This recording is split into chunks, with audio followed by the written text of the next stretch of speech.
অংশে আল্লাহ পাক নেমে আসেন। কিভাবে আসেন আপনার জানার দরকার নাই, জাস্ট বিশ্বাস করেন।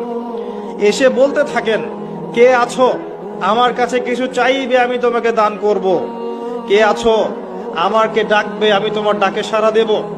কে আছো আমার আমার আমার কাছে ক্ষমা চাইবে আমি তোমাকে ক্ষমা করে দেব। ফজর পর্যন্ত আল্লাহ রাব্বুল আলামিন এমন করে আহ্বান করতে থাকেন যখন আমরা 2 রাকাত নামাজ পড়ার সুযোগ পাই না। প্রজন্ম কি করে? এই প্রজন্ম ওই সময় ফ্রি ফায়ার খেলে, পাবজি খেলে।